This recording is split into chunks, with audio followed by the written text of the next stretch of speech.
కాకినాడ ప్రభుత్వ ఆసుపత్రి వైద్యుల నిర్లక్ష్యానికి ఒక నిండు ప్రాణం బలైంది.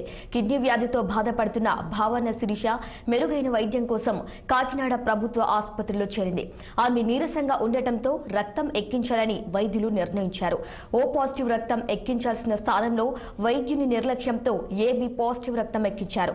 పొరపాటు జరుగుతోందంటూ రోగి తల్లి చెప్పే ప్రయత్నం చేసినా సిబ్బంది నిర్లక్ష్యంగా వ్యవహరించారు. రియాక్షన్తో నీరసానికి గురయ్యి ఆయాసంతో మరుసటి రోజు మరణించింది. ఈ విషయం ఉన్నతాధికారుల దృష్టికి వెళ్లడంతో కంటి తుడుపుగా ఎంక్వైరీ చేసి మృతురాలి తల్లికి ఆసుపత్రి సూపరింటెండెంట్ లావణ్య కుమారి 3 లక్షల రూపాయల చెక్కు అందజేశారు.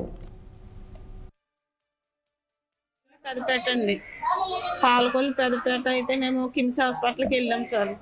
కిమ్స్ హాస్పిటల్ పాప కిడ్నీ ప్రాబ్లం బట్టి కిమ్స్ హాస్పిటల్కి వెళ్తే అక్కడ ట్రీట్మెంట్ అక్టోబర్ 16వ తారీఖుని పాపను అడ్మిషన్ చేశానండి.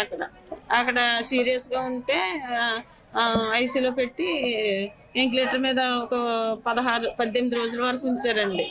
అక్కడ వాళ్ళు ట్రీట్మెంట్ డబ్బులు ఇంకా ఎక్కువ అవుతాయమ్మా, ఆరోగ్యశ్రీ అయిపోయింది, మీరు కాకినాడ తీసుకెళ్ళి పొలం అయితే తీసుకెళ్ళండి అని అన్నారండి.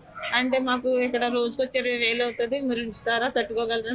మాకంత మేము తట్టుకోని పరిస్థితి. నాకు నా భర్త లేడు, ఆడపిల్లలు 3 అండి, నేను అంత కట్టుకోలేను అని అంటే, అయితే కాకినాడ రాసేయమంటారా అని అంటే, నేను అన్నానండి ఆరోగ్యశ్రీ మీద ఇంకో కోడ్ ఉంటుంది కదండి, ఆ కోడ్ ఓపెన్ చేయండి. ఆల్రెడీ 2 కోడ్లు ఓపెన్ చేస్తాము, ఆరోగ్యశ్రీ అవ్వదు అని అంటే, నేను అన్నానండి సరేనండి రాసేయండి అయితే కాకినాడ అన్నానండి.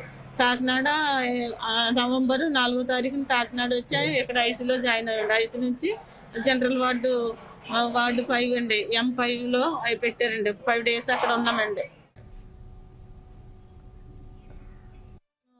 రిక్వెస్ట్ చేసి మమ్మల్ని ఐసీలో